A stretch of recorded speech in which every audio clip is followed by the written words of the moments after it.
énfasis en que está participando un grupo de derecho graduandos del Centro Regional Universitario de Veraguas, de la Universidad Nacional, estudiantes de Derecho específicamente, creo que de la Cátedra de Derecho Marítimo, a quienes hemos incorporado en esta discusión del día de hoy, ¿verdad? En aras del espíritu de esta Cancillería de apoyar a los nuevos profesionales y hacer de esta casa, pues, un faro de conocimiento para todos aquellos que quieran integrarse a todo este curso y a todas estas capacitaciones que se hacen en pro del perfeccionamiento profesional de cada uno. ¿Verdad? Sin más preámbulo, quiero presentarle al señor Magíster Fernando Solórzano, quien es licenciado en Derecho y Ciencias Políticas, egresado de la Universidad de Panamá. Posee estudios de profesorado de segunda enseñanza y maestría en Derecho Privado, con especialización en convenios laborales marítimos. Tiene un diplomado en Marketing Estratégico de los Servicios Marítimos Portuarios y posgrado en Mediación. También fue jefe de asesoría legal, subdirector general y director general de Marina Mercante, asesor de la administrador de la Autoridad Marítima de Panamá y ministro para Asuntos Marítimos. También fue magistrado suplente del Primer Tribunal de Justicia del Primer Distrito Judicial de Panamá. Actualmente se desempeña como asesor del Despacho Superior de la Autoridad Marítima de Panamá y dicta cursos de Derecho Marítimo, Derecho Mercantil y Derecho Constitucional en la Universidad Santa María la Antigua y la Universidad de Panamá.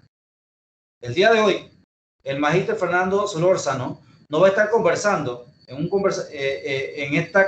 este curso sobre lo que es la gestión estratégica de la Marítima de Panamá. Nos va a hacer una breve introducción lo que es estos proyectos, lo que se espera dentro del conglomerado marítimo internacional, qué papel estamos desempeñando y cuáles son las futuras proyecciones de nuestra actividad marítima. Sin más preámbulo, lo quiero dejar con el magíster Fernando Solórzano, quien dará inicio a su conversatorio o conferencia. Bien, buenos días, buenas tardes, buenas noches, respetados participantes en esta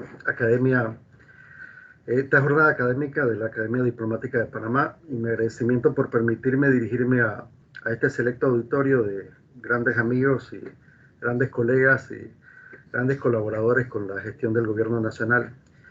Me han pedido hablar sobre la estrategia marítima nacional, un tema que estoy seguro que muchos de ustedes conocen y me place contribuir en alguna forma a hacer referencia al mismo, ¿no? Antes que todo quiero decir que muy pocos países poseen un marco referencial para poder impulsar el desarrollo de una actividad económica en la forma como lo ha hecho Panamá. Y la puesta en marcha de este modelo de planificación estratégica, sin lugar a dudas, ha permitido integrar procesos, establecer programas y definir metas a corto, mediano y largo alcance para el fortalecimiento del clúster marítimo panameño, cuyo crecimiento se ha multiplicado en los últimos 40 años con motivo de la ejecución de los tratados Torrijos-Carter y el inicio del proceso de reversión del Canal de Panamá a manos panameñas.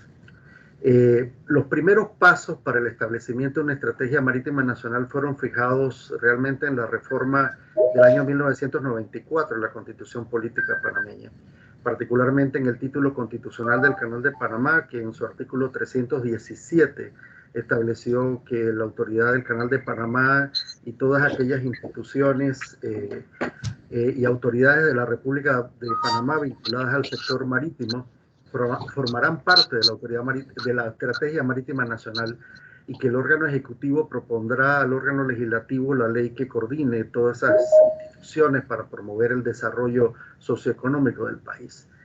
Este mandato fue ejecutado por medio del Decreto Ley 7 del 10 de febrero del año 1998, que creó la Autoridad Marítima de Panamá y unificó las distintas administración pública. En su artículo primero, que con la creación de la autoridad quedaba institucionalizada la forma como se ejecutaría la coordinación de todas aquellas instituciones y autoridades de la República vinculadas al sector marítimo en cumplimiento de lo dispuesto en el inciso final del artículo 311 de la Constitución Política de la República de Panamá, de manera tal que la autoridad marítima ostentaría todos los derechos y los privilegios que garantizaran su condición de autoridad suprema para la ejecución de la Estrategia Marítima Nacional. Y teniendo en cuenta que una estrategia es fundamentalmente un conjunto de acciones planificadas sistemáticamente en el tiempo que se llevan a cabo para lograr un determinado fin o una misión, considero personalmente que lo ordenado por la Constitución Política marcó un hito transformador, consolidado para la utilización responsable de las nuevas responsabilidades de la Administración Marítima Canalera y las actividades que se desarrollarían en su entorno, sin dejar de lado que ya para el inicio de la ejecución de los tratados del Canal de Panamá, nuestra economía se basaba en el sector de los servicios y las múltiples actividades marítimas que eran desarrolladas por los panameños ya estaban en pleno crecimiento. Pero un marco conceptual y estratégico era necesario para guiar los pasos para poder consolidar precisamente ese sector. Fue así como en el año 2004 se aprobó la primera Estrategia Marítima Nacional, entendida como un conjunto de acciones planificadas anticipadamente, cuyo objetivo era alinear los recursos y potencialidades que poseía el país para el logro de las metas y los objetivos de competitividad y crecimiento del sector marítimo de Panamá. No era la primera vez que al menos una parte de nuestra geografía nacional era tomada en cuenta para el desarrollo de una estrategia marítima. Y les explico, como dato curioso, para que la importancia de las bases estratégicas que los Estados Unidos siguió con su consolidación como imperio a finales del siglo XIX, se dieron siguiendo las bases doctrinales de un pensador norteamericano, Alfred Thayer Mahan, que vivió del año 1840 al año 1914. Y él fue un oficial naval norteamericano ascendido a contraalmirante por sus intelectuales. Fue educador, fue estratega, considerado como una persona que estableció los fundamentos de la historia naval moderna. Fue autor de una docena de libros y 137 artículos estableciendo las bases para la comprensión de la época que va del año 1660 a 1815, época de las velas de combate, y cuando España, Gran Bretaña, Holanda, Francia estaban comprometidas en una lucha por obtener ventajas económicas. Y el modelo empleado por él era un modelo de tipo deductivo, básicamente basado en sus pensamientos a través de una serie de estudios de la historia naval universal en asuntos de ocurrencia internacional. Y la historia enseñaba que aquel que podía dominar el mar también podía dominar a sus enemigos. Y en esa época el poder naval constituía el medio más importante para controlar el destino de las actividades de una nación, al igual que el de sus rivales de ultramar. Este filósofo del poder naval estaba empeñado en prever en qué forma el uso militar del mar podría determinar el resultado de los dramáticos y peligrosos cambios y desequilibrios en la política mundial de 1990, donde la llamada Pax Británica estaba llegando a su fin con la aparición de Alemania, de Japón y de los Estados Unidos como potencias navales. Y a la pregunta vital, ¿qué reemplazaría y qué rol tendría el poder naval en la dirección futura de los asuntos internacionales? Mahan sabía que la historia contenía pistas valiosas que apuntarían hacia una respuesta. En su obra de mayor influencia, la influencia del poder naval en la historia, que fue escrita o publicada en el año 1890, él reportó un intento deliberado para definir los principios del poder naval en una época de transición tecnológica donde el pensamiento naval iba quedando rezagado con respecto a la especialmente en Estados Unidos de América, y razón por la cual él elaboró una teoría estratégica sobre la cual se fundamenta la doctrina estratégica naval de dicha nación. Y en la primera década del siglo XX, que estuvo saturada una serie de acontecimientos internacionales de gran importancia para ese país, se dice que en uno de sus tantos artículos escritos en el año 1911, esto se circuló entre todos los gobernantes de ese país un reporte para poder encontrar la función principal de los Estados Unidos vinculadas al control del mar y el rol que estaba desempeñando en la historia mundial. Y estos documentos no solamente influyeron sobre los gobiernos que construyeran acorazados y establecieran bases, sino también que indujo a anexar territorios en ultramar, pensando que podrían proporcionarle nuevas claves para el control, como las rutas del comercio oceánico, el paso de los buques de guerra. Y algunos consideran a Mahan como aquel que fue el causante de la Primera Guerra Mundial, y ciertamente su influencia en el Congreso norteamericano era altamente relevante, sobre todo también porque otros líderes mundiales como el emperador de Japón y el Kaiser alemán también en este caso lo reconocían. Para ellos, como lores comisionados del almirantazgo de los mares, sus escritos, sus conferencias eran música para sus oídos, dado que les daba la justificación ante el gobierno, ante la prensa, pueblo, de la manera de poder obtener su apoyo y con ello poder potenciar su armada para que fuera capaz de sostener el amenazado dominio marítimo contra los rivales extranjeros. En sus escritos, él siempre pretendió contribuir al resurgimiento de un imperialismo radicalizado entre las grandes potencias, las cuales se lanzaron en una desbocada carrera destinada a apoderarse de las colonias de ultramar a finales del siglo XIX. Y en esos años Estados Unidos se expandió en todos los océanos, adquirió el archipiélago de Hawái como centro de la cuenca del Pacífico, y por medio de la guerra contra España se apoderó de Guantánamo, de Puerto Rico, de Filipinas, se adueñó de la zona del Canal de Panamá, donde construyó el estratégico paso interoceánico de unión entre el Atlántico y el Pacífico. Sus teorías fueron exitosamente adoptadas por los Estados Unidos entre finales del siglo XIX y las primeras décadas del siglo pasado, llevando a dicho país a alcanzar una serie de objetivos políticos, económicos y militares indudables.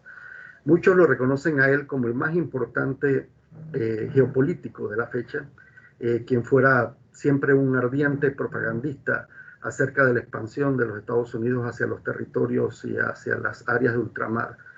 Y contrastando con esa visión a la que nuestro país siempre ha visto y ha estado involucrado, donde la economía panameña desde hace muchas décadas se ha caracterizado por una marcada participación en el sector de los servicios, entre cuyos principales ejes de crecimiento se destacan el transporte, las telecomunicaciones, el comercio y el turismo, sectores estrechamente vinculados con el exterior, con un sector marítimo que aporta alrededor del 25% del Producto Interno Bruto, y en donde se conjugan importantes actividades del sector primario como la pesca, la acuicultura, actividades del sector secundario como y de infraestructura como los puertos y el Canal de Panamá, y las actividades del sector terciario como el turismo, como la zona libre de Colón, como la banca, como numerosos servicios auxiliares que influyen en el agenciamiento, en el avituallamiento, en el abastecimiento del combustible, en el mantenimiento y reparación de buques, en los servicios legales y de asesoramientos. Es evidente que se hace necesario seguir un marco estratégico como parte de una gestión pública. Tomemos en cuenta que teóricamente la mayor parte de las organizaciones reconocen la importancia de una planificación estratégica para el logro de sus metas y objetivos, para la economía, para la eficiencia y efectividad, para el crecimiento y bienestar a mediano y largo plazo, y especialmente para la competitividad.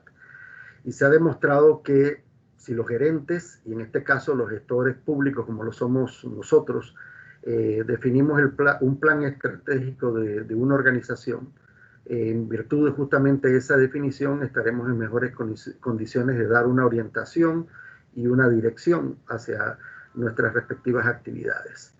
Las organizaciones siempre funcionan mejor gracias a un marco estratégico, y se toman una serie de sensibles decisiones en un ambiente de cambio, siempre de actividad y de cambio frente a todos los embates de las diferentes situaciones que haya en el mundo y justamente en nuestro entorno. La planificación estratégica se ocupa de funciones fundamentales y da respuesta a preguntas como en qué nivel de servicios estamos, en qué nivel de servicio deberíamos estar, quiénes son nuestros usuarios y qué nivel de satisfacción están obteniendo. La planificación estratégica, por ejemplo, ofrece un marco de referencia para una planificación más detallada y una serie de decisiones del diario vivir y de todas nuestras acciones. La planificación estratégica podríamos decir que se caracteriza por propiciar el desarrollo al establecer métodos para utilización racional de nuestros recursos, reducir los niveles de incertidumbre que pueden presentarse en el futuro, más no los elimina. O sea, prepara a la institución para hacer frente a las amenazas que haya en un momento determinado. Esto a las contingencias que se presenten con mayor o menor éxito, ¿no? Nos mantienen siempre en una mentalidad futurista, teniendo una visión de porvenir y un afán para lograr y mejorar las cosas. Nos condicionan a cada una de las entidades, tanto el sector público como incluso el sector privado, a el tipo de ambiente que nosotros queremos y efectivamente a poder racionalizar qué tipo de decisiones efectivamente queremos efectivamente lograr. Sin un plan estratégico, los administradores, los gerentes, no pueden saber cómo organizar a la gente y a los recursos. Puede que no tengan ellos ni siquiera una idea clara de qué es lo que necesitan organizar. Sin embargo, sin un plan no pueden dirigir con confianza o esperar que otros lo sigan. Así que el control de este tipo de ejercicio nos convierte efectivamente en una hoja de ruta para efecto de poder lograr diferentes tipos de objetivos. Y esto básicamente es lo que siempre se ha tenido claro cuando se desarrolla en los aspectos relativos al tema de la Estrategia Marítima Nacional. La primera Estrategia Marítima Nacional fue aprobada por una resolución del 28 de enero del año 2004, tomando en cuenta una serie de componentes que ya he esbozado anteriormente en mis comentarios de minutos. Y lo que más se buscaba era poder aprovechar los riquísimos espacios poco explorados, incluyendo el mar territorial, la zona contigua, las aguas interiores, zona económica exclusiva del país, y así como también los aspectos de la plataforma continental, haciendo énfasis en la necesidad de poder aprovechar cabalmente todas esas potencialidades mediante el ejercicio ordenado y efectivo de un conjunto de responsabilidades que se desarrollaban a partir de lo que le llaman técnicamente a través de la llamada Convención de las Naciones Unidas sobre el Derecho del Mar, el Estado ribereño, el Estado del pabellón y el Estado control de puertos, el Estado portuario, ¿no? La formulación de esta primera estrategia comprendió por un lado el reconocimiento de la situación marítima del país y el análisis de 5 grandes categorías o conglomerados de actividades denominados de la siguiente forma. Uno era marina mercante, otro tránsito interoceánico, otro transbordo marítimo, otro explotación marítima costera y otro lo que se refería a la jurisdicción marítima. Y a partir de allí se enmarcó la estrategia en grandes imperativos nacionales para continuar un proceso de modernización de la economía frente a los retos de la globalización y poder reconciliar las necesidades del crecimiento con lo que se denomina en este caso la llamada sostenibilidad ambiental. La estrategia asumió en aquellos tiempos una visión para el Panamá marítimo, indicando que Panamá sería líder en actividades y servicios de comercio, transporte y logística, industria, tráfico marítimo, para maximizar el crecimiento y el desarrollo económico sostenible del país. Y estableció una misión de poder brindar y administrar actividades marítimas con eficiencia y eficacia, amparados por una política de Estado que garantizara la libre empresa, la estructura de mercado competitiva, la seguridad marítima y jurídica, el crecimiento y el desarrollo sostenible. Y esta política de Estado lo que más buscaba era una sinergia entre todas las competencias marítimas, el desarrollo permanente de los recursos humanos y el uso de tecnología apropiada, a fin de que todo esto contribuyera al desarrollo socioeconómico para todos los panameños. Sí, se establecieron una serie de objetivos estratégicos Los fundamentales estaban en propiciar y mantener la competitividad de las instituciones y las empresas que eran parte del proceso de las actividades de comercio, transporte, logística, industria y tráfico marítimo, poder apoyar el crecimiento y el desarrollo socioeconómico del país desde el punto de vista sostenible, fundamentalmente, ¿no? Y cada una de esas metas estratégicas estaban identificadas en acciones concretas que fueron paulatinamente implementadas bajo la dirección y coordinación de la Autoridad Marítima de Panamá, a través también de la colaboración de otras instituciones que estaban vinculadas también al sector marítimo. Durante la gestión del presidente Martín Torrijos, se llevó a cabo entonces una actualización de esta estrategia marítima, tomando en cuenta que la nueva infraestructura marítima portuaria había ya madurado y que los procesos económicos del país, como era el caso de la logística, de la automatización de los servicios, de los tratados de libre comercio, de la internacionalización de una serie de servicios, estaban básicamente en boga con el crecimiento de nuestra economía, y también porque en este caso estábamos pretendiendo llevar a cabo un proceso de expansión del Canal de Panamá, lo que en este caso indudablemente permitía una serie de retos. Y a partir de allí, pues, se aprobó una nueva estrategia, una segunda estrategia marítima, cuyos objetivos estratégicos estaban dirigidos a fomentar el crecimiento socioeconómico del país, a través del desarrollo y el crecimiento sostenible de los diferentes conglomerados que ya les he hecho mención, así como también consolidar a Panamá como la principal plataforma marítima y logística de las Américas, y garantizar que los procesos de servicios que se daban a través de todas las instituciones públicas pudieran ayudar también al sector privado y pudieran en este caso fortalecer al conglomerado marítimo y logístico. Pero también la nueva estrategia iba dirigida sobre todo al fortalecimiento del capital humano para efecto de poder garantizar el crecimiento sostenible de ese sector y poderle en este caso proveer mano de obra de calidad y básicamente con conocimiento efectivamente de todo el sector. Otros elementos que también se introdujeron aquí fueron los aspectos relativos al tema de la sostenibilidad ambiental en el desarrollo de todas las actividades, y básicamente es una meta ambiental que siempre se ha mantenido a través de la estrategia. Yo no puedo dejar de mencionar que aunque la estrategia marítima, aunque no forma parte del tema de la estrategia marítima de Panamá, hace tan solo unos pocos años en Panamá se aprobó por parte del Gabinete Logístico de Panamá, bajo la gestión de ellos, lo que se denomina en este caso la Estrategia Logística Nacional 2030, que fue un producto del trabajo del sector público y del sector privado, y que define al país como una oferta país, que es concreta y sostenible en el sentido de poder colocar a Panamá como un hub logístico de categoría mundial, destacando algunos aspectos a través de una serie de nodos de desarrollo, porque el plan impulsa el sector logístico desde el punto de vista del Canal de Panamá y su expansión, y como también es sabido que el canal ampliado modificó el modelo de negocios a nivel mundial, no solamente del comercio mundial, sino también de las instituciones públicas y del sector privado en Panamá. Lo que se añadía justamente en este modelo era que la estrategia del área de la vía interoceánica pudiese desarrollarse a través de una serie de plataformas para efecto de que se pudiese utilizar aún más el ferrocarril, la carretera, la zona libre, y fundamentalmente lo que se ha establecido siempre como una de alta relevancia, lo que es el diálogo público-privado.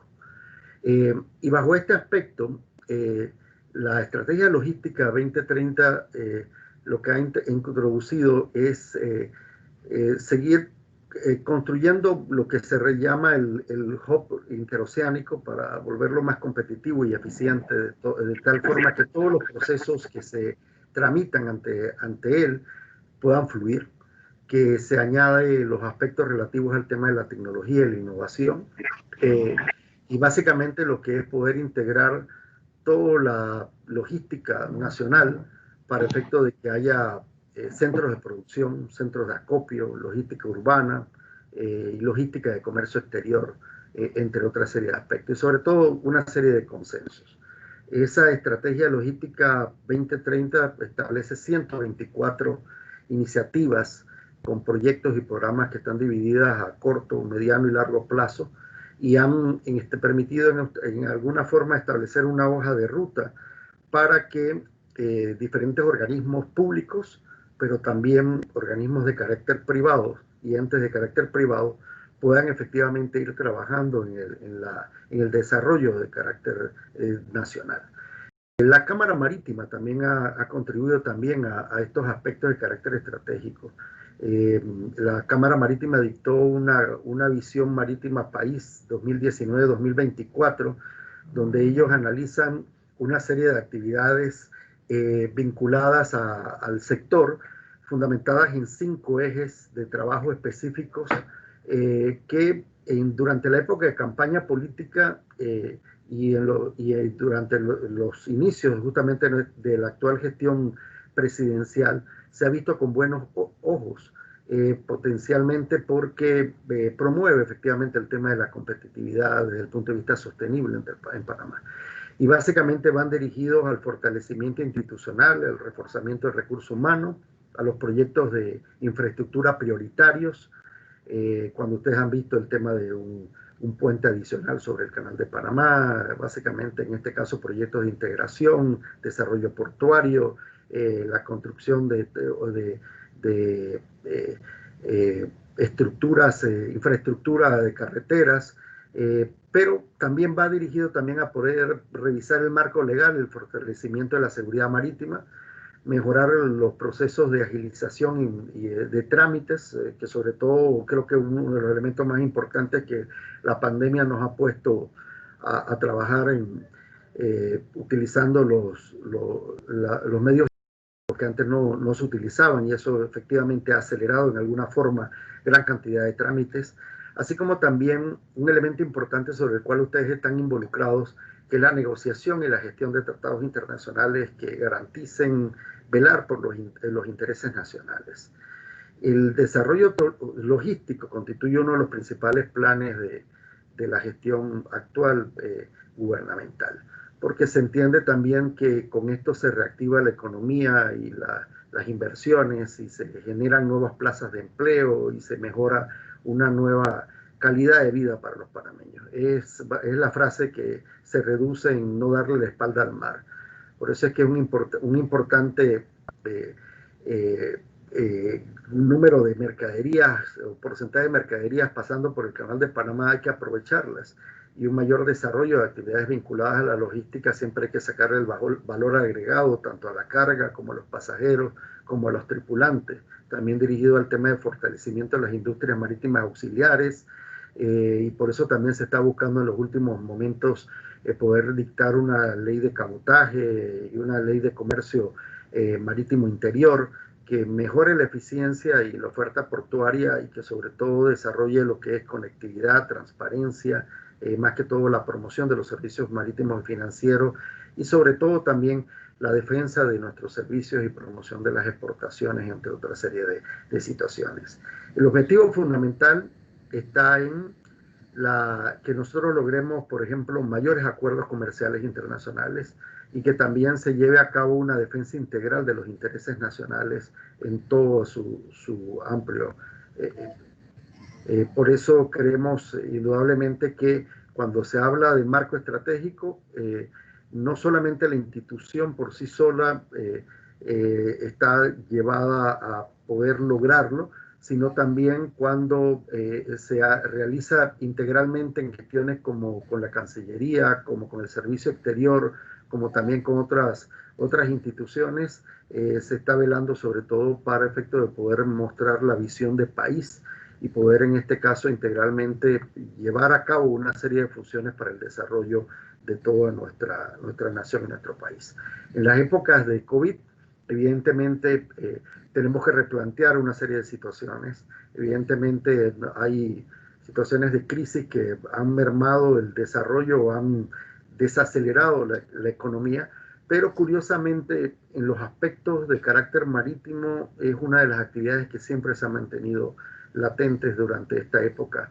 Hemos tratado de solucionar algunos problemas como el tema de conectividad, transferencia de marinos de un lugar a otro, poder en este caso brindar servicio, pero indudablemente la carga, las actividades portuarias siempre han estado trabajando y ustedes, más que todos ustedes, han sido testigos que ningún organismo internacional se ha detenido en trabajar y que la labor nuestra, al igual que la labor de ustedes, ha sido siempre representar al país y dar las explicaciones y sustentaciones de cada uno de los procesos, siempre vinculados a el desarrollo de los intereses nacionales y a poder, en este caso, fortalecer servicios marítimos y financieros en la forma como el país efectivamente así lo necesita. Creo que con eso les he puesto más o menos, palabras menos, palabras más, aspectos de naturaleza estratégicos desde el punto de vista marítimo. Sí, Magíster, algunas consultas, Sí. ¿verdad? ¿Me escuchan? Sí. Sí, mire, tomando en consideración prácticamente esa segunda estrategia marítima, usted nos hizo referencia al fortalecimiento del capital humano. ¿Cuáles son esos procedimientos, cuáles son esas metodologías de fortalecimiento de capital humano y cómo se está incorporando a la población a esta estrategia marítima nacional? Bien, el fortalecimiento del capital humano viene justamente en un recuento de la cantidad de profesionales que actualmente están vinculados al sector marítimo. No solamente se trata de contabilizarlos, sino adicionalmente también poder contribuir con la formación de ellos. Esta parte que se está haciendo en la parte de la Academia Marítima forma parte de ese fortalecimiento, pero adicionalmente va con la contribución que hace la Autoridad Marítima con la Universidad Marítima Internacional, para efecto de poder involucrar profesionales que están altamente comprometidos con el sector y el desarrollo de actividades marítimas, para efecto de poderlos especializar. Nosotros siempre tenemos planes de capacitación y siempre lo que se busca es sobre todo que las personas puedan tener respuestas a las actividades y a las necesidades que nos presentan los nuevos tiempos. Ya, esta nueva estrategia marítima gira en torno prácticamente a lo que es este hub logístico internacional, ubicado en el área, específicamente lo que fue el área canalera.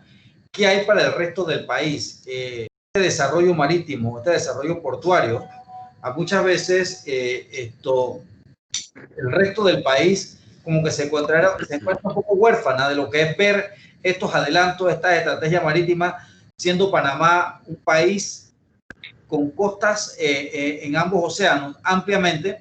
Sin embargo, la concentramos en un solo área logística. ¿Cómo tiene proyectado este desarrollo marítimo, ¿verdad?, hacer presencia en el resto del país, el resto de los puertos? ¿Un plan para eso a futuro? Bueno, sí hay varios planes. Evidentemente tendrán que redefinirse de acuerdo a la situación económica actual, pero le comento en varios aspectos, ¿no? Uno está en poder entrar en el control o funcionamiento de la parte del astillero que anteriormente estaba administrado por una empresa y que recientemente ya la Autoridad Marítima, a partir del mes de junio, ha tomado las riendas del mismo y está llamando a una licitación para efecto de poderlo colocar a través de la administración de una empresa internacional que brinde ese tipo de reformulación y desarrollo de ese tipo de actividad. Ahí va a ser importante por el hecho de que si el astillero se logra reflotar económicamente y poder establecer planes de desarrollo sobre el mismo, va a obtenerse gran cantidad de poner en funcionamiento gran cantidad de mano de obra no tradicional desde el punto de vista marítima, sino también vinculado al tema de electricidad, de soldadura, de tratamiento de materiales, etcétera, y otra serie de funciones. Hay dos proyectos grandes que la Autoridad Marítima tiene en funcionamiento actualmente y en análisis. Uno está en el área de Puerto Armuelles, dirigido a poder en este caso establecer un muelle multipropósito que se puede integrar con las zonas zona libre que está en el área de Puerto Armuelles, y poder en breve plazo poder comenzar con una construcción de un nuevo muelle y la reparación del muelle actual, para efecto de poderlo impulsar justamente ese tipo de actividad. Hay en análisis un proyecto de traslado de mercaderías desde el Atlántico hasta el Pacífico y viceversa, en un proyecto que incluso incluye la construcción de un túnel, no estoy exactamente seguro en qué parte es, pero que va construido a través de Boquete hacia el área atlántica para poder en este caso poder trasladar mercaderías utilizando justamente ese muelle, pero eso dependerá justamente de una serie que incluyen también temas de carácter medioambiental, etcétera y demás. El puerto de Agua Dulce también se está llevando actualmente un estudio de factibilidad y probablemente en este caso también se lance una licitación sobre ese puerto para efecto de poder también llevar a cabo un desarrollo de ese proyecto. En el área de Bocas del Toro también se están analizando otra serie de proyectos adicionales que, junto en coordinación con el Ministerio de Obras Públicas y demás, tendrán que poder establecerse una serie de planes de integración, porque recordemos que el tema de logística no solamente incluye la construcción de instalaciones portuarias, sino que también hay que hacer una serie de adecuaciones de carretera, de centros de acopio y demás, de tal suerte que se pueda decidir a nivel del país si los productos, el éxito de la logística es cómo tú reduces los costos de exportación o de importación para efecto de que el producto llegue a manos del consumidor en menor nivel. Entonces, ese tipo de gestiones son básicamente las que tienen que hacerse para efecto de poderse desarrollar. También, por otro lado, hay un proyecto de ley que se va a presentar la próxima semana al Consejo de Gabinete, que es una ley de cabotaje y de navegación marítima, que tiene que, sobre todo, la búsqueda de una serie de colaboraciones en materia de seguridad marítima y sobre todo un impulso de la navegación interior para efecto de poder desarrollar ese tipo de actividades. Se está estudiando ahora mismo una legislación, sobre todo en el tema de financiamiento de industrias marítimas, porque actualmente las industrias marítimas se financian con la banca local a altos intereses, a sabiendas de que en el mundo hay una serie de fondos equity o de actividades de carácter económica que se resultan mucho más baratas. Entonces la industria local está en desventaja con la industria internacional, que llega tan solo en una pequeña época a realizar actividades y se va y se lleva los fondos, etcétera y demás. Lo que se busca en este caso es poder permitirles a ellos que los contratos, que la fuente de financiamiento sean mucho más baratas y poder en este caso contribuir a que en lo que se invierte en Panamá y se desarrolla en Panamá pueda en este caso potenciarse con mayor oportunidad. Sí, el resto del auditorio puede hacer pregunta en vivo, la pueden mandar mediante aquí el mensajes. Si tienen alguna pregunta, los colegas, estamos abiertos a este conversatorio, ¿verdad? Para que puedan hacer sus cuestionamientos también. Otra consulta que leo. Dentro de esta gestión estratégica o dentro de estos planes estratégicos marítimos que tiene la República de Panamá, tiene enfocado también anexarse o apoyarse en otras instituciones, ¿verdad? en este caso específico del Ministerio de Relaciones Exteriores, hay planes de fortalecimiento de esta alianza estratégica para la promoción de esta gestión, de esta estrategia marítima que hay, ¿verdad?, para fortalecer y mejorar la comunicación de esta estrategia marítima.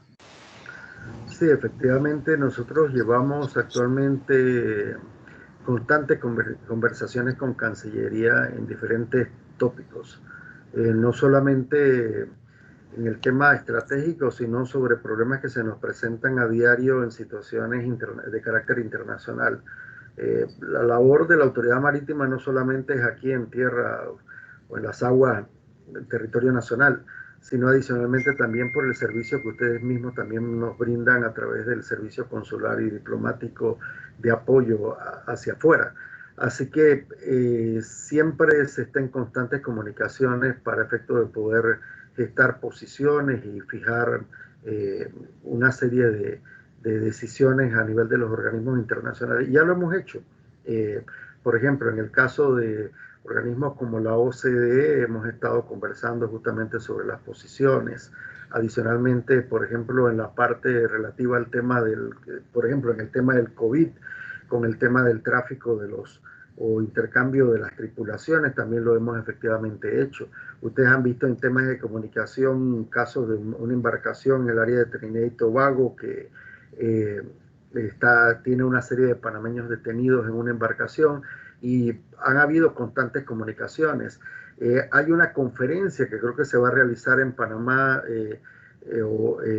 justamente también con el tema de la Cancillería sobre el tema medioambiental. También en este caso se han estado en constantes conversaciones para fijar posiciones que siempre sean al unísono, o sea, que no haya dos gestiones totalmente diferentes y que todo vaya enmarcado justamente en una línea de gobierno. Sí, además nos están preguntando a través del chat cuál es la posición de la autoridad marítima sobre el puerto de Corozal y que el Canal de Panamá participe en el negocio portuario. Hasta el momento eso no se ha... el tema del puerto de Corozal está en stand-by. Hasta la pasada administración no se ha avanzado efectivamente sobre esto. De momento, la prioridad está en otra serie de proyectos, no se ha estado desarrollando la gestión como tal. Y creo que el Canal de Panamá actualmente no lo está poniendo como un tema prioritario. Sí, también nos están preguntando de nuestro cuerpo diplomático en el exterior. ¿Cuál debe ser la estrategia comunicacional de la MP ante los ataques mediáticos cuando se ocasionan siniestros? Bueno, yo creo que lo principal en este caso es hablar con la verdad y con claridad en estos temas. Lastimosamente, creo que en el caso particular del Huacacho ha habido una tergiversación de lo que se está ejecutando y se ha atribuido a Panamá una responsabilidad que no nos corresponde. Lastimosamente, las regulaciones internacionales dicen otra serie de situaciones.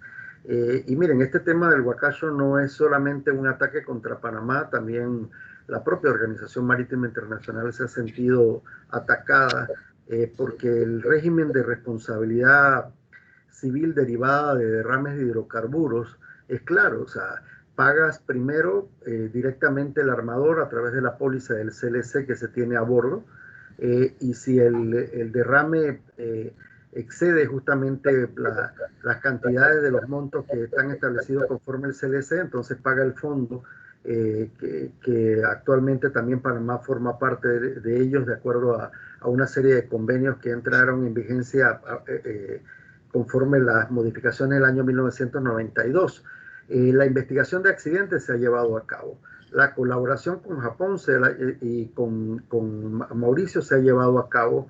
Se han hablado con claridad. Creo que en el tema de este incidente, de lo que yo recuerdo, nunca hubo tanto apoyo de parte de diferentes sectores, tanto privados como públicos, internamente para efecto de poder señalar claramente cuál era la verdad justamente sobre esa serie de hechos. Lastimosamente, como ocurre en accidentes de tránsito, ocurre en cualquier otro tipo de situaciones, hay situaciones que se escapan de nuestro control. Evidentemente se trata de una empresa japonesa la que operaba efectivamente el buque, se trataba de un buque que no tenía condiciones malas condiciones, pero que lamentablemente por error humano o imprudencia humana ocurrieron una serie de incidentes. La investigación va a reportar mucho sobre esto. Quizás quede el sinsabor en contra de Panamá, pero evidentemente ahí hay una serie de situaciones que no son de responsabilidad de Panamá. Es más, esa embarcación encalló en las costas de Mauricio con muchos días de anticipación antes de que la embarcación tuviese ese tipo de problemas con el derrame. Y las propias autoridades de Mauricio no realizaron el rescate ni realizaron la colaboración a través de remolcadores para que la embarcación saliera de ese área. Claro, las condiciones de zozobra del mar y del estrés puestas la coraza del buque trajo justamente ese tipo de accidentes, lo que en este caso nos causó una serie de problemas posteriormente. Evidentemente nosotros creo que tenemos que hablar con la mayor claridad. Actualmente nosotros publicamos nuestros informes, hacemos las investigaciones, llevamos a cabo los respectivos controles. El tema es muy complejo, nadie le va a pegar al tercero, cuarto lugar, le va a pegar al primer lugar porque es el de la competencia. Claro. Y el tema de combustible no es solamente el único problema que nosotros tenemos problemas en el tema de embarcaciones que han sido abanderadas y que perjudican los intereses de grandes potencias por diferencias de carácter política, como es el caso de Corea del Norte o el caso de Irán, entre otra serie de situaciones. En esas situaciones siempre tenemos que velar por los intereses nacionales y sobre todo hacer las explicaciones prudentes. Claro, mire, hay una serie de preguntas, pero vamos a seguir en esta misma línea. Panamá definitivamente es uno de los países líderes dentro del conglomerado marítimo en sus estrategias, ¿verdad? ¿Cómo nos ven la competencia con cómo nos ven ellos con nuestras debilidades y cómo nos ven ellos con nuestras fortalezas dentro de todo este desarrollo que hemos tenido, que hemos demostrado, pero a la vez hemos recibido ataques, la cual hicimos referencia? La respuesta es muy simple. ¿Cómo nos ven? Como el objetivo a alcanzar. Evidentemente nadie quiere alcanzar al tercero o al cuarto, quiere alcanzar al primero. Nosotros tenemos muchas ventajas y yo creo que a lo largo del camino mucho tenemos a nuestro favor. La competencia se trata de entes de carácter privado que pueden tomar decisiones mucho más fáciles, más rápidas, que tratan efectivamente de obtener mayor cantidad de abanderamientos, pero evidentemente nosotros somos un servicio de naturaleza pública. Eso nos hace a nosotros ser en alguna forma un poco mucho más lentos en la toma de decisiones, evidentemente porque tenemos que trabajar con una serie de protocolos, hacer explicaciones. Ellos pueden bajar costos, nosotros no podemos bajar costos fácilmente. Hay que elaborar informes, hacer determinadas consultas, etcétera. Sin embargo, lo que se convierte en nuestras debilidades también es parte de nuestra fortaleza. Entonces, este es un sector público. Y al ser sector público es el respaldo del Estado a los armadores el que está en juego. Si los armadores desean colocar esto simplemente en una oficina privada que está en el estado de Virginia, en Estados Unidos, para poder en este caso navegar, puede presentarse un problema. La situación en el tema de carácter económico en el mundo es muy fluctuante. Mire la situación, por ejemplo, de Bahamas. Yo no he visto los números últimamente, pero estoy curioso justamente de verlos. En el caso de Bahamas, que es uno de los competidores, tal vez no el segundo, tercero o cuarto, pero Bahamas tiene una gran cantidad de embarcaciones tipo cruceros, y esos cruceros están parados. Ok, si Panamá hubiese sido líder en cruceros y no en buques de carga, ¿cómo estaríamos actualmente? sea, a veces hay una serie de situaciones que la providencia nos permite, en este caso, mantenernos adelante, brindando una serie de servicios. Ya en este momento ningún crucero es una ventaja para un registro porque están parados actualmente por los controles del COVID. Entonces, tal vez nuestro mayor objetivo debe ser estar prestos a tomar decisiones rápidas y serias frente a diferentes tipos de acontecimientos y frente a los cambios que se den a nivel mundial. Otra de las preguntas que me están haciendo es, ¿cómo revierten los beneficios de esta robusta carrera marítima que estamos desarrollando nosotros? ¿Cómo revierte esto los beneficios en beneficio de la arca del Estado? ¿Verdad? Usted sabe que ese es uno de los... Usted sabe que ese es uno de los aspectos que tal vez gubernamentalmente poco se explican. Y vale la pena que los diferentes sectores, tanto públicos, y lo repito en el tema público porque muchas instituciones públicas también lo ignoran, como el sector privado no lo reconoce. Los ingresos que obtiene la autoridad, primero que les indico, la autoridad marítima y el sector en el cual ustedes están involucrados es una de las pocas, pero más importantes actividades financieras que tiene el Estado. Es una fuente de recaudación. No, el servicio que nosotros damos no es el mismo servicio de gasto que puede dar una oficina, que otro tipo de oficina pública, que tiene que darlo porque es prácticamente algún tipo de servicio que brinda el Estado. Esta es una institución financiera y al ser una institución de carácter financiera de la cual ustedes contribuyen enormemente, permite que la institución pueda dar aportes al Tesoro Nacional, porque el presupuesto de la institución no solamente está constituido en recaudaciones, sino también en el aporte al Tesoro. Y ese aporte al Tesoro después va dirigido a educación, a salud y a otros rubros que son importantes. Podríamos decirle que en este caso la Autoridad Marítima es una de las grandes instituciones que da justamente aportes al sector estatal para otro tipo de actividades de carácter sociales o de infraestructura. Sí, otra pregunta que me están haciendo es ¿cuál es el papel del derecho del mar en la estrategia marítima de Panamá? ¿Hay puntos que Panamá debe cumplir en relación a la Convemar? Bueno, podríamos decirle que toda la evolución del sector marítimo y ese impulso de carácter estratégico se debe fundamentalmente al hecho de la ratificación de la Convención de Naciones Unidas sobre el Derecho del Mar. Antes del año 1995, cuando no se había tomado en cuenta la ratificación del la ratificación del tratado, de la Convención de las Naciones Unidas sobre el Derecho del Mar, uno, no teníamos marco estratégico. Dos, no teníamos claro las posiciones que establece la propia convención en cuanto al papel o el rol de Estado de abanderamiento, Estado rector de puerto y Estado ribereño. Hoy día lo hemos ido desarrollando y básicamente con base en esas tres roles relevantes es que está desarrollado los aspectos de nuestra estrategia marítima. O sea, recordemos que la Convención de Naciones Unidas viene a ser una especie de constitución internacional sobre el mar, de donde fluyen todas las otras normas.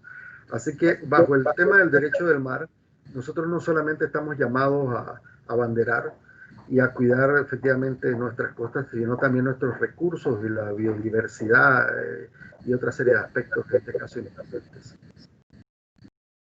Sí, otra de las preguntas que nos están haciendo es, para lograr el crecimiento de las infraestructuras portuarias, ¿han identificado la fuente de financiamiento a lo que Panamá debe hacer y qué prioridades hay si se ubican estos financiamientos? La verdad es que el modelo que siempre se ha seguido desde la década del 90 para el financiamiento de las infraestructuras portuarias es grandes operadores marítimos que reciban una concesión de parte del Estado y ellos mismos inviertan en la el fortalecimiento de las infraestructuras y básicamente en la modernización y la operación de las infraestructuras.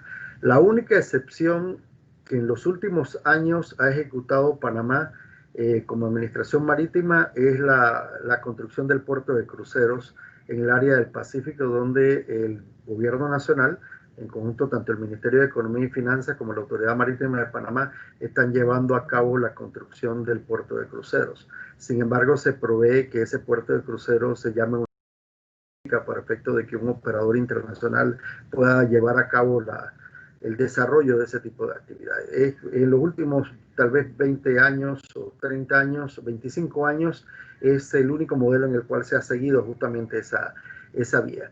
De ahí en todas las otras ocasiones se ha concesionado a grandes operadores que en este caso han desarrollado la infraestructura. Así se hizo en los puertos de Cristóbal y Balboa, para el caso de Hutchinson Whampoa, en el caso de Manzanillo International Terminal también para un operador que antes era Moinsa y después se transformó justamente a otra serie de operadores con un consorcio norteamericano y un consorcio nacional. El caso de Singapore Port Authority en el caso del puerto del lado oeste del Canal de Panamá, después del Puente de las Américas, igual, y se ha ido desarrollando justamente en esa misma fórmula. Cuando vemos el caso del astillero, se está pensando en la misma fórmula también, como fuente de financiamiento. Operadores internacionales que puedan asumir la operación, puedan desarrollarla y paguen una contribución, pero también que desarrollen un plan de inversión.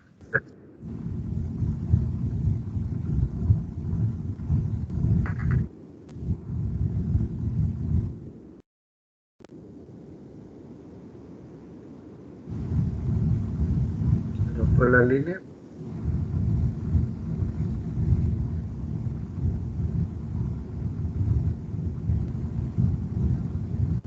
Sí, aló, ¿me escucha? Te Sí. escucho.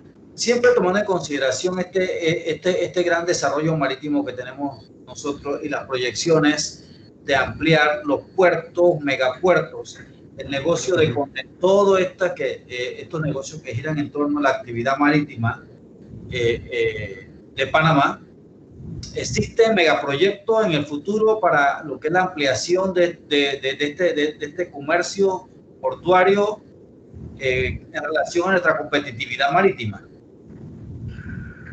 Bueno, evidentemente la situación económica actual tiene que nos lleva a hacer una evaluación de la infraestructura portuaria y de la competitividad de los diferentes operadores que existen a nivel nacional.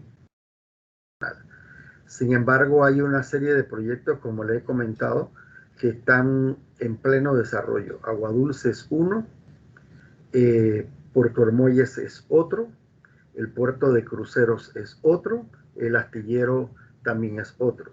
En el área de Colón, evidentemente, existen actuales operadores que están brindando sus servicios y habrá que contabilizar el flujo de mercaderías y básicamente cómo se reestructuran las grandes empresas marítimas y el tráfico internacional para efecto de poder conocer cómo se van a desempeñar estos actores de carácter internacional.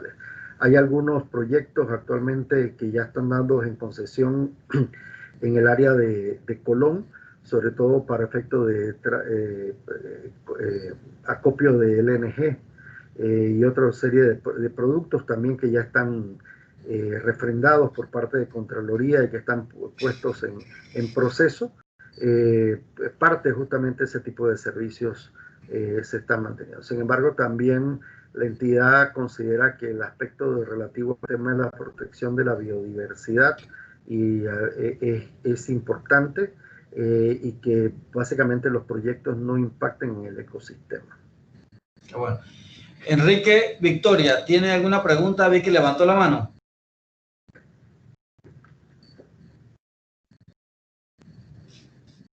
Enrique Victoria.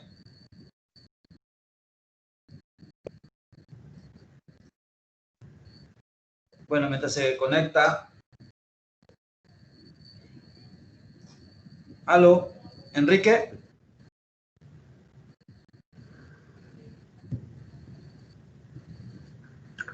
Hay una pregunta que están haciendo sobre Ajá, el proyecto okay. Ferry de Costa Rica que representa, De Costa para el Rica. sector. Mire, ahí en las reuniones de COCATRAN, de la organización esta centroamericana, se ha estado discutiendo por muchos años un proyecto que le llaman el proyecto de tráfico marítimo de corta distancia, que implica justamente este aspecto del tema del ferry. En realidad el proyecto es viable siempre y cuando para los otros países efectivamente lo sea viable. El problema está en que Panamá no tiene problemas. La filosofía de Panamá en el tema de carácter comercial y de carácter aduanero es mucho más abierta que los países centroamericanos. El problema de los países centroamericanos es que ellos tienen que saltar a poder pensar exactamente como nosotros pensamos en cuanto a nuestro tráfico marítimo y demás. Si el ferry puede llegar a Panamá y tenemos los controles de carácter aduaneros y los controles marítimos que se tienen actualmente, que ustedes lo han visto tal vez en el tema de las noticias con el acuerdo que se firmó interinstitucional para una sola plataforma de captación y de facilitación de datos. Regresa de revisar y lo van a trancar en el puerto, nunca va a tener un tema una inversión viable. Toda inversión en materia de tráfico es viable siempre y cuando todos tengamos iguales reglas y igual apertura en el tema de mercado. Sí, otra pregunta, una pregunta más actualizada. Tomando en consideración la crisis que hubo a nivel mundial por el tema de COVID y el efecto que tuvo en prácticamente la paralización del comercio mundial, ¿verdad? ¿Cómo considera la Autoridad Marítima de Panamá que superó esta difícil situación, siendo nosotros uno de los mayores competidores en lo que es el negocio marítimo? Un balance, aunque no estamos al final todavía, ¿verdad? Pero ¿cómo ha sido el balance? ¿Cómo lo enfrentó, tomando en consideración todos los marinos, repatriación de marinos, la confusión que hubo prácticamente en el mundo a raíz de esto? ¿Cuál ha sido el balance de la Autoridad Marítima? Bueno, podríamos decirle que esta fue una de las instituciones que nunca cerró, y ustedes tampoco cerraron. Ustedes atendieron muchos de los servicios en línea desde sus casas y eso fue un gran apoyo para la institución. Igual, los puertos no cerraron, ellos siguieron en este caso atendiendo los diferentes servicios. Evidentemente el problema de repatriación de los marinos es bastante complejo porque de la misma fórmula como cada uno de nosotros nos ha sido difícil poder realizar un viaje por los diferentes controles que hay de pandemia. No es fácil para los marinos que están, póngase, en Asia, regresar a América o a Europa, porque muchos de ellos requerían pruebas de COVID previo a una cierta cantidad de horas, llegar a un determinado destino, esperar allí, etcétera, o quedarse dentro de un hotel pasando cuarentena. Esos problemas siempre se han atendido. Lo cierto es que en este caso Panamá ha intentado por todos los medios dar siempre una respuesta en esa vía, en la vía positiva. Por ejemplo, aquí en el caso nacional se le dio apoyo a la industria local estableciéndose una moratoria para efecto de que ellos no pagaran ciertas tasas durante determinada cantidad de tiempo que estuvieron parados. Hay justamente un proyecto de naves de carácter artesanal que durante el tiempo del COVID no pudieron salir y que ahora tienen una serie de deudas cuando tengan que pagar en el mes de diciembre sus impuestos, y la Autoridad Marítima de Panamá debe atender eso en la próxima semana de la Junta Directiva, también reconociendo de que ellos fueron efectivamente afectados. Hemos desarrollado un protocolo para efecto de poder convertir a Panamá en un hub de intercambio de marinos, y muchos están llegando al aeropuerto de Tocumen para efecto de poder llevar a cabo sus diferentes cambios de tripulación, eso por diferentes circunstancias. Evidentemente sí tuvimos en plena pandemia una serie de problemas con ITF por razón de una extensión del tema de los contratos laborales a bordo y fue mal interpretado. Eso se corrigió posteriormente con una serie de conversaciones directamente con los dirigentes de los sindicatos principales para efecto de explicarle que no era que Panamá quería sin ningún tipo de dolor ni dejar la gente a bordo de las embarcaciones, sino simplemente fue una comunicación realista por el hecho de que la gente no podía estar a bordo más de 11 meses y necesitaba justamente sus meses de vacaciones. Así que posteriormente se implementó un mecanismo en virtud del cual a cada buque, a cada empresa, se le autorizaba diferentes mecanismos para efecto de que ellos pudiesen tener el reconocimiento de extensión de ese tipo de contratos. Sí ha existido una merma de recaudación en algunos consulados. Los consulados, algunos han tenido alguna serie de problemas de carácter financiero, pero se ha ido viendo caso por caso para efecto de poder no afectar la operación y que puedan seguir efectivamente operando. Podría decirle que por la experiencia, lo que pude observar en el lado de Asia, se restableció más rápidamente el servicio que en América, pero poco a poco hemos estado caminando a una vía de recuperación. Como ha sido siempre tradicional, la semana pasada la Autoridad Marítima aportó al Tesoro Nacional en aporte casi 8 millones de dólares o un poco más de 8 millones de dólares en plena pandemia. Eso significa que nuestros ingresos están entrando. Claro, hemos tenido que hacer recortes y habrán recortes y el próximo año probablemente los habrá muchos más, pero no nos hemos detenido como ustedes tampoco se detuvieron. Sí, el papel estratégico de Panamá en la OMI, ¿no? ¿Qué tan beligerante ha sido en los últimos años la OMI siendo un foro multinacional de la actividad marítima? ¿Cómo considera usted un balance de lo que ha sido el papel, la beligerancia de Panamá en un organismo tan importante como es la Organización Marítima Internacional? Bueno, nosotros siempre hemos tenido un papel relevante, tal vez en los últimos 20 años, dentro de la Organización Marítima Internacional. Somos parte del Consejo, somos parte de la categoría A. Nuestras representaciones siempre han hecho un papel relevante, importante. Siempre tenemos planteamientos de gran valía en cada una de las diferentes regulaciones o disposiciones que tengan que adoptarse. Evidentemente siempre hay una alta comunicación con la Secretaría General de la Organización Marítima Internacional para efecto de diferentes tipos de iniciativas. Ahora en el tema de pandemia también se ha tenido. Y nuestra representación a través de la misión permanente pues siempre ha estado activa en poder estar un paso adelante sobre las diferentes iniciativas que se tienen en el organismo. Evidentemente nos estamos preparando para el próximo año, no va a ser en el 2020, perdón, en el 2022 se extendió el plazo para la auditoría obligatoria de la Organización Marítima Internacional. Se ha estado trabajando sobre eso. Internamente ya hay un comité establecido que tiene que ver con la implementación de las diferentes regulaciones de la organización, sobre todo en los convenios principales, los 4 o 5 convenios aplicables. Y el objetivo en este caso es siempre estar adelante en el cumplimiento de los mismos. No sé si ustedes también tienen exactamente el conocimiento sobre eso. Nosotros teníamos hasta hace poco al jefe de gabinete que era panameño dentro de la Organización Marítima Internacional, actualmente es el director administrativo de la organización, o sea que ha ido ascendiendo también en el cargo de apoyo al secretario general. Así que siempre tenemos un mecanismo de comunicación y hemos estado siempre como un registro responsable dando las explicaciones y tomando las iniciativas que se requieran.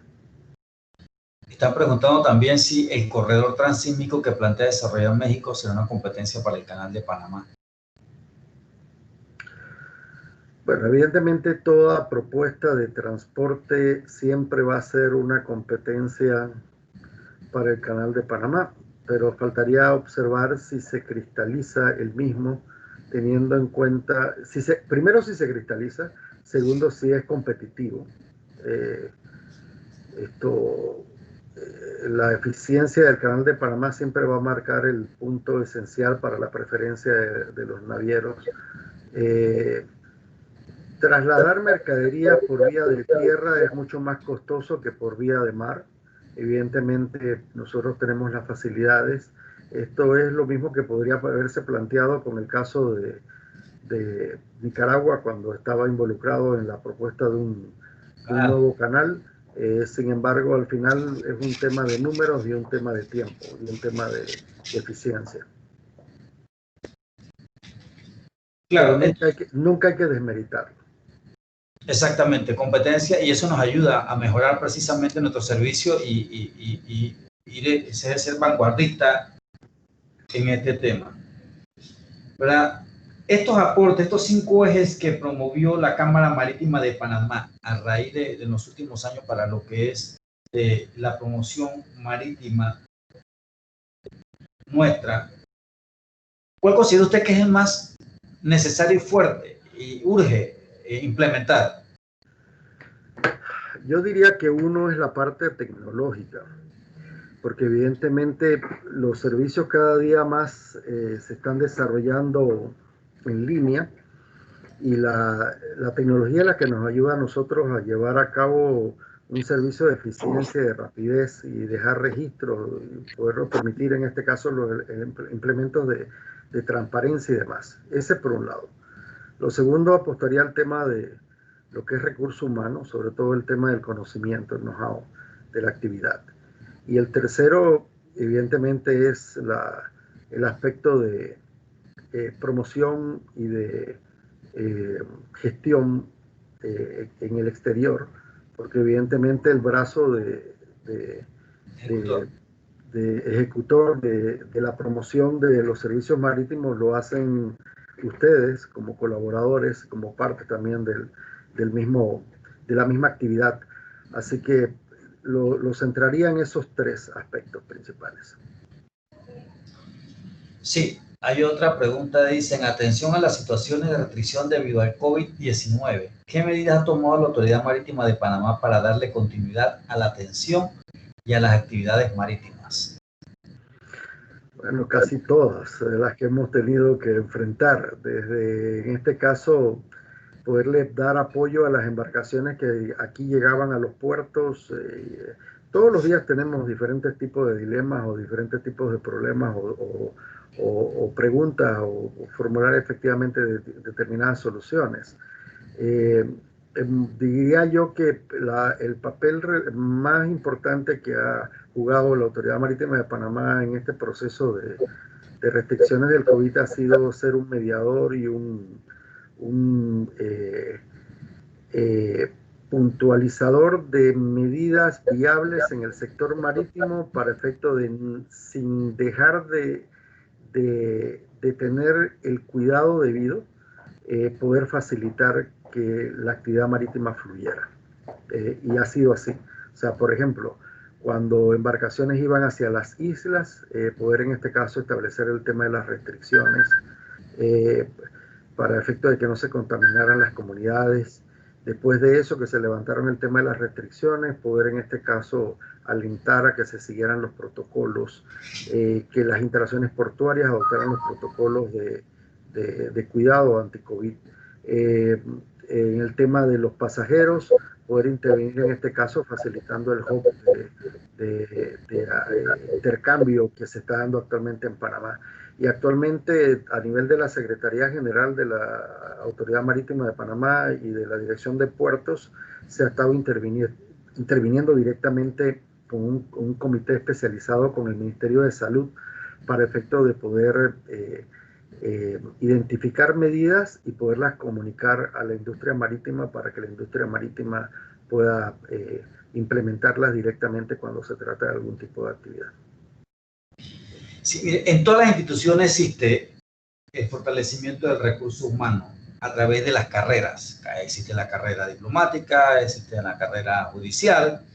Hay una carrera marítima dentro institucional, dentro como tal. No. Existía una norma dictada en el año 2008 que establecía la estabilidad de los funcionarios técnicos. Sin embargo, durante el gobierno del presidente Martinelli se dictó una normativa que revocó ese tipo de decisión. Actualmente solamente tienen estabilidad dentro de la institución aquellos que están protegidos por leyes especiales como la de los discapacitados y otras leyes adicionales. Sin embargo, no existe una ley de carrera propiamente tal. Sí existe un reglamento, bueno, perdón, y la carrera administrativa general, que aquel que ha ingresado al tema del sistema de carrera tiene actualmente ese sistema de estabilidad. Pues carrera marítima propiamente tal no existe. De hecho, hay uno de los planteamientos de planificación interna aquí, que es en este caso poder establecer un mecanismo de reconocimiento de méritos y precisamente poder implementar tarde que temprano durante la presente gestión presidencial a nivel marítimo un sistema de carrera similar, pero se están haciendo los estudios actualmente porque eso conlleva también un escalafón de salarios y otra serie de situaciones para efecto de que todos los que están en un mismo rango ganen igual y puedan tener también su reconocimiento de méritos. Sí, siendo la actividad marítima uno de los principales negocios o comercio de la República de Panamá, hay escuelas que estimulen la actividad marítima. ¿Qué promoción hay para incorporar a un gran sector de la población panameña a este gran mercado laboral que es el negocio marítimo? Bueno, aquí las universidades como la Universidad Marítima, la Tecnológica y la Columbus han contribuido enormemente a poder formar personales que van dirigidos al sector marítimo, incluyendo la autoridad marítima o empresas privadas como las industrias marítimas auxiliares. Hay escuelas vocacionales que también en este caso van dirigidas precisamente a poder suplir una parte de la demanda en ciertos aspectos de naturaleza técnico. Ustedes saben que también hay universidades que han facilitado procesos de posgrado o especializaciones en algunos aspectos del sector marítimo, sobre todo en el tema de logística, de derecho marítimo, de desarrollo del sector marítimo, entre otra serie de aspectos. Digamos que sí, que ha habido una colaboración de parte de la infraestructura académica para efecto de poder darle respuesta al sector marítimo en alguna medida. Aquí existe una carrera consular. Dentro de Cancillería se debe implementar una carrera consular, la cual debemos empalmar con todo este tipo de capacitaciones que hay y todo, ¿verdad? Y trabajar un poco más mancomunadamente con instituciones como la Autoridad Marítima de Panamá. ¿Cómo usted ve lo que es ese manejo o el papel que ha tenido el cuerpo consular que lo ha apoyado a usted de Cancillería con relación al desarrollo de la estrategia marítima y qué se podía hacer para mejorar? Bueno, podría decirle que el tema del sector marítimo con autoridad, pero en el sector consular con el sector marítimo y el sector diplomático, también el sector marítimo somos hermanos. Totalmente. Somos parte del mismo, involucrados dentro del mismo negocio. Evidentemente, una de las principales críticas que existen de parte de los navieros, y eso es histórico ya, es el hecho de que ellos, cuando empiezan a conocer a un representante de una misión diplomática o consular y han establecido relaciones con ellos, al cabo de 5 años se los cambian, ya viene una nueva persona. Y eso en este caso constituye una de las desventajas del servicio, porque evidentemente en el tema de la competencia siempre vas a tener al mismo representante de la competencia por 10 hasta que se jubile. Además ellos son parte de muchos países del mismo sector, de la misma industria, son ex Coast Guard, ex miembros de las autoridades marítimas de esos lugares que después mutan y van a caminar al tema de la empresa privada. Así que están en pleno seguimiento. Es un tema, un efecto que tarde que temprano el Estado tendrá que evaluar. Pero muchas veces estas compañías, que por usted hace mención, las largas relaciones generan hasta cierto punto cierta empatía y ya no, quizás no comienzas a pensar como beneficio, sino como en beneficio de los clientes. Y entonces eso también sería uno de los defectos de estas largas relaciones. Como todo, cosas a favor, cosas en contra. Es correcto. ¿Alguna otra pregunta de los participantes que nos quieran hacer?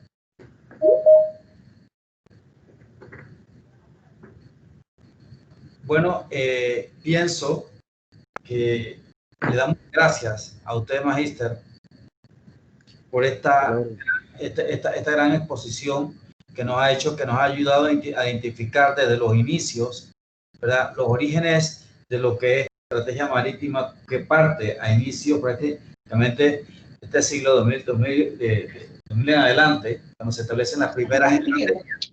¿Perdón? Cuando comienzan a desarrollarse las primeras estrategias. ¿Cuánto le tocaría conseguir el para buenas, ¿verdad? Desde que se da inicio al desarrollo de estas primeras estrategias, pasando por la segunda etapa, ¿verdad? Y hasta lo que nos encontramos hoy con todas estas experiencias que hemos tenido, con todas estas, y más sobre todo en el último año ha sido aleccionador, ¿verdad? Para todo tipo de negocio, especialmente para el marítimo, que en algún momento pues es la que se encarga de llevar el desarrollo y la que se encarga de mover el comercio del mundo. Hemos aprendido bastante, hemos sido conscientes del gran papel, y más a los que nos toca trabajar con ustedes directamente con la autoridad marítima de parte de Cancillería, y hemos visto el esfuerzo, ¿verdad? En estos tiempos también los grandes sacrificios que se han hecho. Queremos pues agradecerle a usted por esta exposición y esperemos en el futuro seguir teniendo esta clase de interacciones con instituciones tan importantes para el desarrollo profesional nuestro, como de funcionarios de Cancillería, como estudiantes que tenemos hoy, ¿verdad? La participación de estudiantes graduandos de la carrera de Derecho del Centro Regional Universitario de Veraguas, lo cual lo felicitamos por querer adherirse a este ciclo de conferencia y conversatorio, pero que, como dije al inicio, nos ayudan a fortalecer nuestro conocimiento, a robustecernos y trabajar en pro del beneficio del desarrollo de nuestro país. Gracias, Magíster. Ha sido un placer haber estado con usted y haberle escuchado, ¿verdad?, sus experiencias, y le damos las gracias nuevamente. Hasta luego. Bueno, como no, muchas gracias a todos. Buenas tardes, buenos días, buenos mediodías, Juventino. No me dejes por fuera, por favor.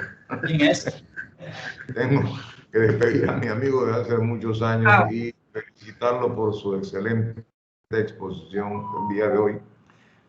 Una exposición docente magistral, obviamente da cuenta de su experiencia y su acumulación y su vocación académica. A nosotros nos queda como institución empezar a trabajar ese pendiente que tenemos, que es el área consular, y estoy seguro que vamos a tener la participación de nuestro amigo Fernando y de las propias autoridades, porque ya llegó el momento donde el desarrollo consular de la carrera tiene que darse. Esta carrera se llama diplomática y consular, y tenemos que empezar a trabajar en ese sentido, porque parte de nuestra fortaleza también está en el área consular. E incluso para ustedes, para que sepan que después de ser embajador, ser cónsul, no significa ningún demérito, todo lo contrario, es parte del desarrollo de la carrera. Y nuevamente reiterar mi agradecimiento a Fernando por haber aceptado estar con nosotros y compartir su conocimiento. Gracias, Fernando. A la orden, muchas gracias y siempre aquí a la orden. Saludos a todos. Gracias. Hasta luego. Gracias. Director. Bueno.